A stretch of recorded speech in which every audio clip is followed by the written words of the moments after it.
Audio Jungle.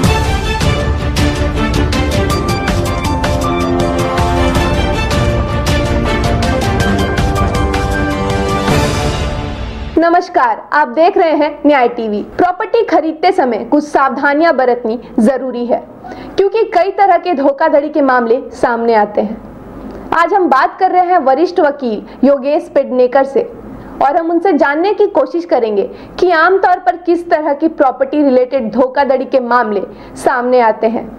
हम property से related और भी मुद्दे पर उनसे बातें करेंगे। सबसे पहले योगेश जी, आपका न्याय टीवी में बहुत बहुत स्वागत है।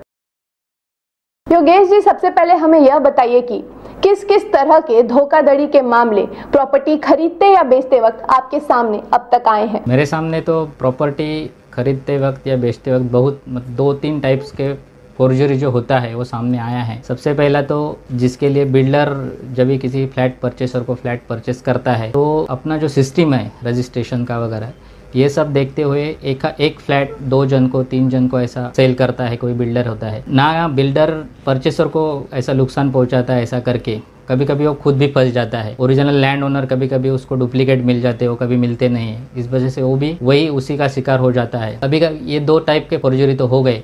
तीसरा टाइप उसमें एक नया है जो मैंने देखा है, जो कि अभी DRT में जो को मैटर देखते हैं उसमें आता है।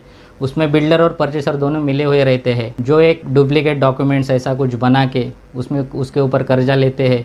जब भी रिकवरी करने का गवर्नमेंट को टाइम आता है, ना बिल्डर मिलता है ना परचेसर तो रहता है, लेकिन वो फ्लैट जगह पे मिलता नहीं है। ऐसे वाक़या होते रहते हैं।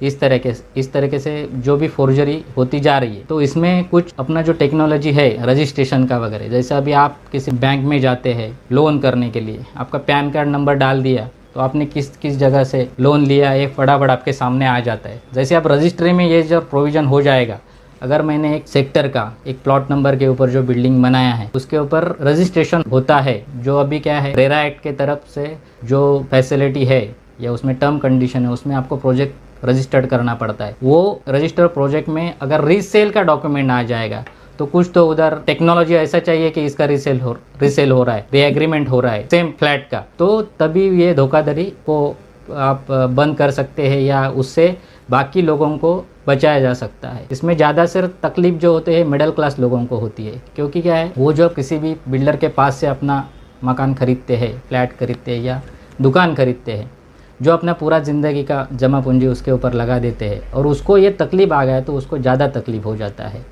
और ये जो तकलीफ़ का जड़ है ये हम सब लोग मिल के मतलब उसके ऊपर जागरूकता करके निपटाया जा सकता है। आपको नहीं लगता क्योंकि आम लोग यानी मध्यम वर्ग के जो भी लोग हैं वह प्रॉपर्टी खरीदने से पहले किसी एडवोकेट से राय नहीं लेते, एजेंट के पास चले जाते हैं? उनको एक एडवोकेट का फीस दे करके उनसे पूरी राय लेनी चाहिए, ताकि वह लाखों करोड़ों रुपए के नुकसान से बच सके। ये अभी इसके बारे में इतना बोलूँगा, मैं एक एडवोकेट हूँ करके ही बोलता हूँ।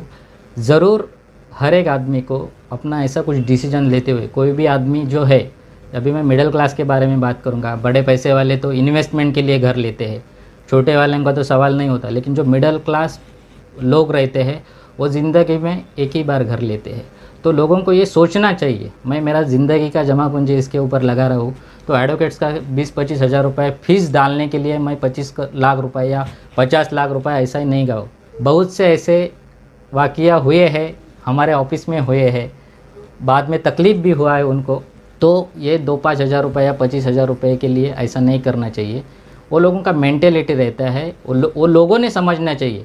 बहुत से एजेंट लोग बोलते हैं ये एग्रीमेंट है, मैं आपको बना के दे देता हूँ, लेकिन उसका वो एग्रीमेंट भी बना के देते हैं, लेकिन वो ड्राफ्ट रहता है, उसमें फिल इन द ब्लैंक्स रहते हैं, किसी के टर्म कंडीशन अलग रहते हैं, वो हिसाब से उसके साथ भी धोखाधड़ी हो जाता है। तो ये चीज़ को सर्वसामान्य जो खरीदार है, फ्लैट परचेसर है, उसने वो बारीकी से लेना चाहिए, तभी ये जो कुछ हो रहा है वो कम हो जाएगा। आपको क्या लगता है कि रजिस्ट्री में किस तरह का बदलाव आना चाहिए? सरकार को इस पर क्या क्या कदम उठाने चाहिए?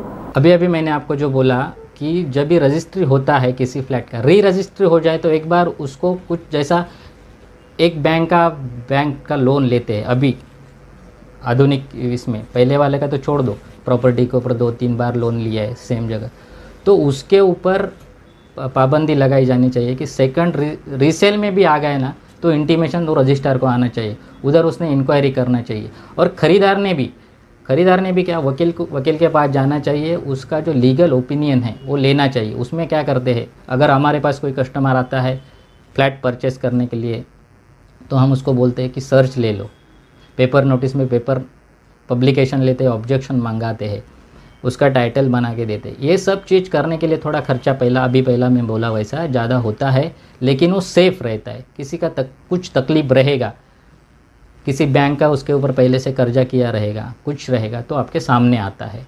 तो आप एक अच्छे वकील के पास जाके उसका प्रॉपर गाइडेंस लेके आप फ्लैट खरीदी करते हैं तो उसमें आपको तकलीफ नहीं आएगी। मैं उम्मीद करती हूँ कि योगेश जी की बातें आपके काम आएगी।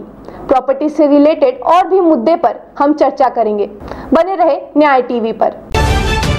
बने रहे न्यायटीवी.com पर। आप हमें फेसबुक और यूट्यूब पर भी देख सकते हैं। फेसबुक पर हमें देखने के लिए लाइक करें और यूट्यूब पर सब्सक्राइब करने के बाद बेल बटन जरूर दबाएं ताकि हमारे कार्यक्रमों की सूचना आप तक पहुंचती रहे।